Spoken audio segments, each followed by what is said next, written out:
अगर आपको Mirzapur, gangs of Wasseypur और पाताल लोक जैसे सीजन अच्छे लगे हैं तो राज एंड डीके का रिसेंटली रिलीज होने वाला सीजन गन्स एंड गुलाब्स भी आपके लिए ही है। इस सीजन को गुलाब्स इसलिए कहा गया है क्योंकि पूरा सीजन एक ऐसे इलाके के गिर्द घूमता है जिसे गुलाबगंज कहा जाता है, जबकि गन्स का वर्ड इसलिए सीजन के नाम में शामिल किया गया क्योंकि ये सीजन दो अफीम का कारोबार करने वाली पार्टियों के गिर्द घूमता है, जिसमें से एक गुलाबगंज और दूसरी शेरपुर में रहती है और दोनों ही चाहती हैं कि ओपीएम की बड़ी डील उन्हें मिले और इसी वजह से गन्स का खूब इस्तेमाल किया जाता है ताकि अपनी मुखालिफ पार्टी को अफीम की बड़ी डील ना लेने दी जा सके। इस पूरे सीजन की जान बड़े ही यूनिक कैरेक्टर्स और उनकी परफॉर्मेंसेस हैं। राजकुमार राव, गुलशन देवैया और दुलकर सलमान गन्स एंड गुलाब्स के हीरोज हैं, लेकिन राजकुमार राव पाना टीपू के किरदार में बाकी सबसे ज्यादा एंटरटेन करते हैं। चाहे रोमांटिक सिचुएशन हो, फाइटिंग सीन हो या सैड, टीपू अपनी एक्टिंग से आपको हंसने पर मजबूर कर देगा।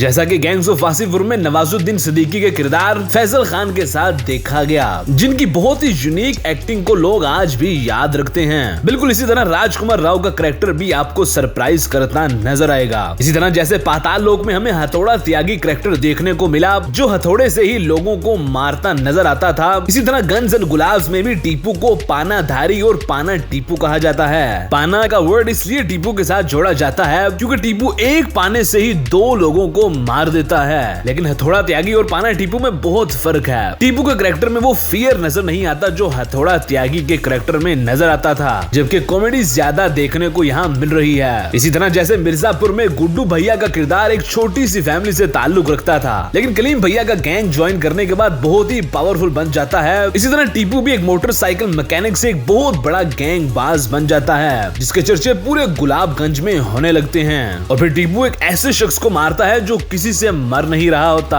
यानी वो शख्स मरने के बाद दोबारा जिंदा हो जाता है और मे बी वो अभी भी जिंदा हो। लेकिन टीपू के कैरेक्टर में काफी ऐसी चीजें भी हैं जो गुड्डू के कैरेक्टर में नहीं देखने को मिली। इसी तरह टीपू के अलावा गुलशन देवैया जो कि आत्मा राम का किरदार निभा रहे हैं, बड़े ही डेडली नजर आते हैं और जो फियर हमें हथौड़ा त्यागी के कैरेक्टर में देखने को मिला, एग्जैक्टली वही फियर आत्मा राम के कैरेक्टर में देखने को मिलता है, जिसका मारने का बहुत ही यूनिक स्टाइल है। सुपारी लेकर मारने वाले गैंगस्टर के रोल में गुलशन देवैया बहुत ही कमाल की अदाकारी करते हुए नजर आ रहे हैं। इसी तरह दुलकर सलमान भी नारकोटिक्स ऑफिसर के रोल में बहुत अच्छा कैरेक्टर प्ले कर रहे हैं। परफॉर्मेंस से ज्यादा जिस नेचर का उन्हें रोल दिया गया है और जिस तरह ये रोल पूरे सीजन में अनफोल्ड होता है, बहुत कमाल लग रहा है। आखिरी कैरेक्टर जिसे छोटा गांची या जुगनू कहा जाता है, उसकी एक्टिंग भी काफी इंप्रेसिव है, जिसमें लास्ट एपिसोड्स में जाकर एक बहुत बड़ा सरप्राइज भी मिलता है, अगरचे पूरे सीजन में उस सरप्राइज की तरफ हिंट्स दिए जा रहे होते हैं। इसलिए गन्स एंड गुलाब्स मिर्जापुर, पाताल लोक या गैंग्स ऑफ वासेपुर के लेवल का शायद ना हो, लेकिन ये सीजन्स पसंद करने वालों के लिए गन्स एंड गुलाब्स एक अच्छी ट्रीट से कम नहीं, जिसके लास्ट 2 एपिसोड्स कंप्लीट फायर हैं। ये 1 घंटे से ज्यादा के 2 एपिसोड्स इन तीनों सीजन की एक्चुअल फील देते हैं, क्योंकि स्लो स्टार्ट होने के बाद क्लाइमेक्स में सीजन ना सिर्फ फास्ट हो जाता है बल्कि जिस तरह आर्टिस्टिकली इसे डिजाइन किया गया है, it's a very good watch. But एक चीज जो हमें नहीं बताई गई वो ये थी कि टीपू का फादर मरने से पहले एक लड़के को कुछ कहता है कि ये सब बातें मेरे बेटे टीपू को बता देना,